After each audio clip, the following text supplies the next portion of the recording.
Hey there, everybody. Jack here in another episode of the Big and Bold College Football Show. Go Blue.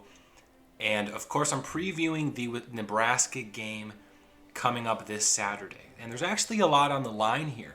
Of course, Michigan is viewed as a heavy favorite. And I'm going to talk about where both teams are heading into this game. That is definitely a part of the agenda. But I think people are kind of glossing over this one. It's a little 50-50 split. Some people are thinking, man, Michigan's going to destroy Nebraska. The other half, a little worried about this game. I'll talk about why. I'll talk about the key players in this matchup. As I said, where both teams are heading into the game. And some of my thoughts for Michigan and Nebraska this season. So thank you for listening, everybody. Please like and subscribe. I would really appreciate it. And let's get into this little preview I have for the game. Similar script as usual. Kind of the things I like to talk about when previewing these Michigan football games. And another reason why this game is getting glossed over is because of all the fantastic games you have going on this weekend. Of course, you have third-ranked Iowa taking on fourth-ranked Penn State. You've got Alabama and Texas A&M, USC, Utah, Arkansas, Ole Miss. Just a really long list of fantastic games. So people aren't really looking at Michigan at Nebraska. But this game actually has some pretty serious connotations surrounding it where Michigan's got a lot to lose in this game and Nebraska has a lot to gain. So with that said, let's go really quickly over where Michigan is right now. I know most of you Michigan fans are probably tracking where Michigan's at, but of course they're 5-0 and the 9th-ranked team in the country, which even exceeds my expectations for the season. I did not think they were going to beat Wisconsin in the offseason. I did, however, have them going 4-0. But I thought they were going to go to Madison and lose just like they have in the last 20 years. But if you listen to my preview of that Wisconsin game, I did have Michigan winning 20-17. They blew that out the window, winning 38-17. So good on the Wolverines. But with that said, again, 9th-ranked team in the country. They've built a fantastic identity where they like to run the football, but they've proven that they can win without the run game. But that's more of what I want to talk about after the intro when I get into the two teams.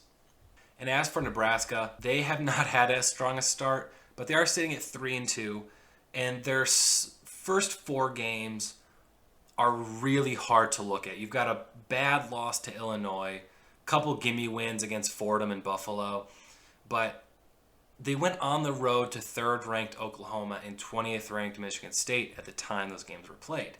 And both of those games were determined within a score and went down to the wire. In fact, that Michigan State game went into overtime.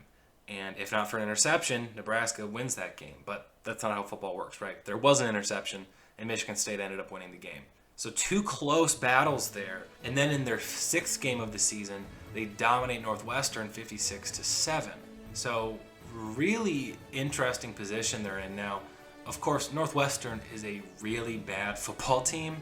So I'm not particularly concerned about the fact that Northwestern got destroyed by Nebraska, but there's a couple things that I do want to point out from this string of the last 3 games where it looks like Nebraska is a much different team than they were after that Illinois loss to start the year. But with that said, I'm going to talk about those key points in a moment, but right now, let's look at my 3 key points for this Michigan football game. These mainly apply to the Wolverines, but my 3rd point, and I'm going to do it a little differently for this episode, is actually going to pertain to Nebraska. But my first key point is, can Michigan get to the quarterback like they did against Wisconsin? Michigan had 6 sacks against Wisconsin, which is pretty insane considering the type of football team that Wisconsin is. We know they like to run the football, have big, strong offensive linemen protecting the quarterback, and so it's pretty unusual to see Michigan get to the quarterback like they did. But they had a phenomenal game on defense and knocked Graham Mertz out of the game in the 3rd quarter. So will they be able to have that success against a Nebraska team whose best player is Adrian Martinez at quarterback, and he's probably the best playmaker that Michigan has faced this season? But with that, my second key point for this game is, will Michigan's run game get back to the level that it was in their first few games? Michigan built the best run game in the country for a few weeks there. These last couple games, Michigan hasn't been able to rely on the run. they did okay against Wisconsin. They had over 100 yards and a score on the ground against Wisconsin, who did have the number one rush defense in the country at that point. But they only averaged 2.5 yards a carry, so it wasn't efficient running of the football. But they ran the ball a lot. They set up play action passing, which was something that I really wanted to see from them. And it paid off in the long run. And they did a better job on the ground than the likes of Penn State or Notre Dame. So that to me is a positive. But can they get the run game going against Nebraska? Now, mind you, this is a Nebraska team that, they held Northwestern to about 2 yards a carry, a little over 2 yards a carry in that game. That's not particularly impressive. But what's impressive is that they held Michigan State to 30 carries, 71 yards, and 2.4 yards a carry. No touchdowns on the ground. So that's very impressive when you think about a guy like Kenneth Walker, who is a phenomenal running back for Michigan State that threw himself into Heisman conversation with how dominant he's been on the ground. So a little concerning when you look at that and the fact that Michigan's run game the last 2 weeks, both against Rutgers and Wisconsin, has not been very good. So are they going to steer that ship in the right direction against Nebraska? And my third key point for this game, and as I said, this one applies to Nebraska. Typically, these are reserved for Michigan. But my third key point is Nebraska a legit football team? Because they can prove that they are a different team than they were. Yeah, they lost to Illinois. I picked them to lose to Illinois in that game in the upset, but still an upset. But after that fight against Oklahoma, after that fight against Michigan State, which, yes, they were still losses, but there is such a thing as good losses in college football. And then they dominate Northwestern. There is a path where they surprise and beat a top 10 Michigan at home in a night game, and the script changes very quickly as to what Nebraska is. Nebraska is something of a wounded animal right now, right? We talked about Wisconsin in a similar way, where they are desperate for a win at this point, and they would love to upset Michigan and use them as a stepping stone to say, hey, Scott Frost is a good head coach. Adrian Martinez is a good quarterback. So they look at Michigan as an opportunity, if anything. Now, you might think, man, Michigan's a top 10 team. Nobody's talked about Nebraska in 20 years. But look at the last week's AP poll. 4 top 10 teams lost last week. So looking at this week, Michigan could very well be a top 10 team to lose and fall out of the top 10 because it happened to 4 teams last week. For all we know, it'll happen to 4 teams this week. But like I said, is Nebraska a legit team? We're going to find out this week. Now, my Michigan keys to victory, and I'll start off with Michigan and then jump into the Nebraska side of it a little bit. But looking at Michigan's path to winning this game, it's a pretty simple one, if I'm being honest. Michigan doesn't have to reinvent the wheel to beat Nebraska. What they need to do is get to the quarterback like they did against Wisconsin. That's a huge point here. Because what Nebraska's going to try to do is hit Michigan with the similar type of runs that Rutgers did in the second half of that game that gave Michigan so much trouble. Because I've talked about before, Michigan likes to present an even front. 2 down linemen, 2 outside linebackers rushing the quarterback, and then 2 inside linebackers. So they present that even front, and presenting that even front defensively means that Nebraska can choose, as Rutgers did, do we run left, do we run right?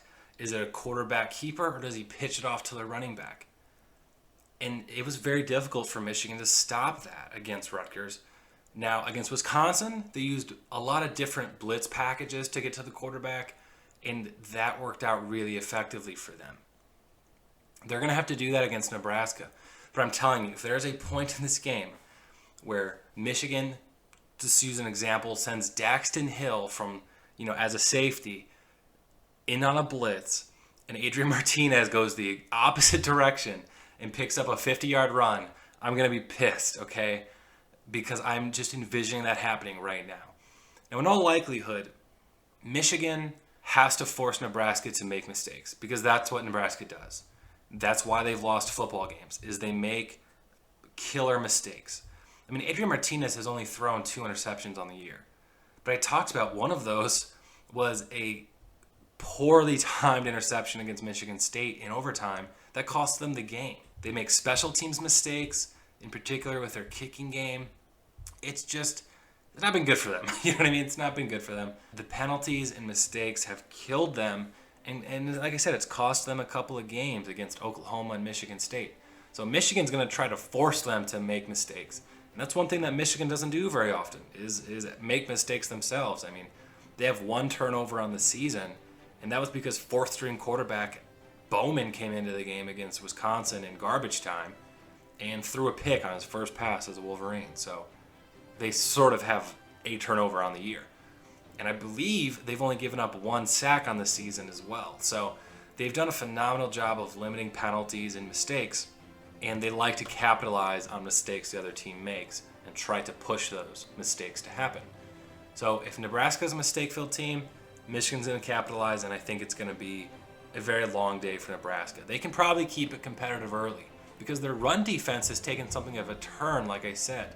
They were able to not only shut down the Northwestern run game, but also the Michigan State run game. And as I said, one of my kind of keys to victory here is getting that run game going. And I would like to see that with how it struggled the last couple of weeks. But capitalizing on mistakes and forcing mistakes, limiting mistakes by Michigan, that's going to be a really big thing in this game. And getting the run game going. The path for Nebraska is a little different. You know, as Wolverine fans, we know what Michigan is at this point. They can throw the ball if they have to. Cade McNamara hasn't been sacked once at Michigan, hasn't thrown an interception. Dude's been very good in that regard, but he hasn't shown that he can bring Michigan back. And that's the concern for me, is if the run game isn't going well for them and they can't rely on Cade to bring them back from a point deficit, that's a real big concern. We haven't seen that happen. And obviously that's what Nebraska's going to try to do.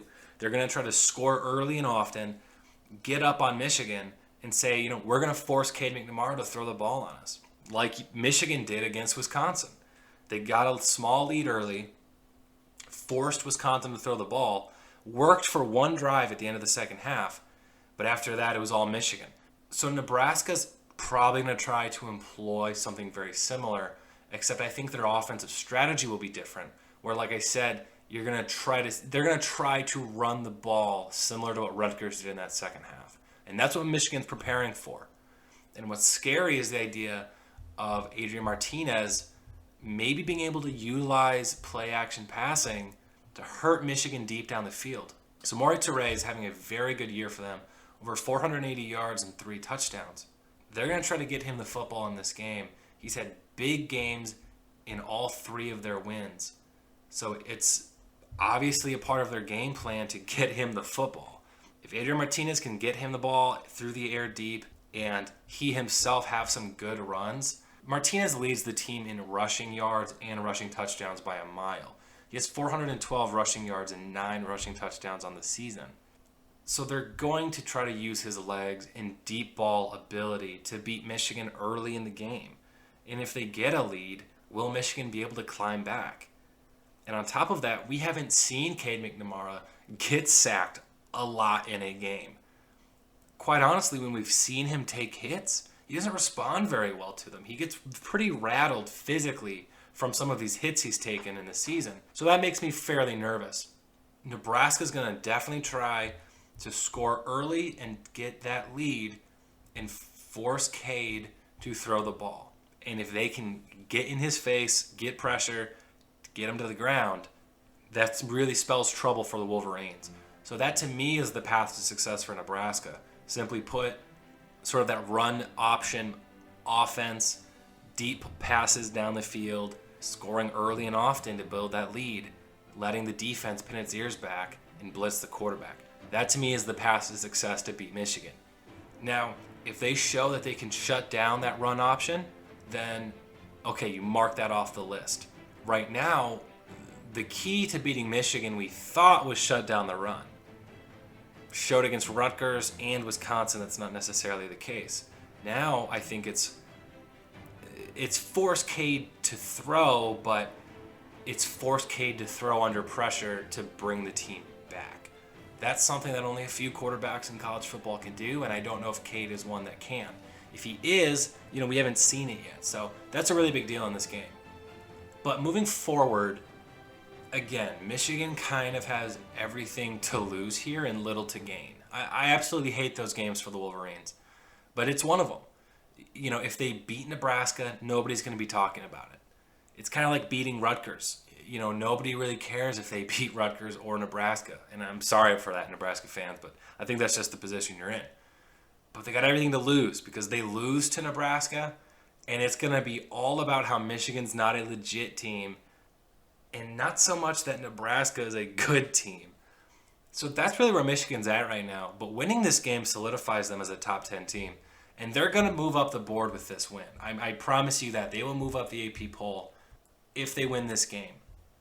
Because you have that matchup between Iowa and Penn State. Third-ranked Iowa, fourth-ranked Penn State. I think Michigan wins in dominant fashion. Let's say Penn State gets blown out by Iowa. Wouldn't it be all that surprising to see Michigan be elevated above Penn State there? Maybe a 6-0 Michigan would be placed over Oregon or Ohio State, who are the 8th and 7th ranked teams in the country. Oklahoma's got to play Texas. If Oklahoma gets upset by Texas, I assure you Michigan will be moving up. So, nothing but up from this point for the Wolverines. But I'll give that same courtesy to Nebraska. Nebraska wins this game. Not too crazy to think that maybe they get elevated into the top 25 themselves with good games on the road at Oklahoma and Michigan State, and beating a top 10 Michigan after dominating Northwestern. Wouldn't be surprised at all if Nebraska put themselves into the top 25 as a 4-3 team. Now, they lose this football game, and I think Scott Frost is right back on the skillet, so to speak. The seat is fire hot for him, and a couple of close losses to a couple of good teams is not enough to separate himself from that. Definitely a weird path moving forward for Nebraska, and it doesn't get a whole lot easier for Michigan after this. I mean, they have to go to Minnesota, they have to play Ohio State, at Wisconsin, and against Iowa. So their schedule's rough. Wolverines, rough schedule as well. I think they're built to handle it. You know, you have to go to East Lansing to play Michigan State, who's a very good team this year, to Happy Valley to play Penn State, and then you get Ohio State at home to end the year, which whether they're at home or on the road, it doesn't matter. But that overall is my preview for the game. We're going to see how this one goes by the time it's up. I have Michigan winning the football game fairly convincingly.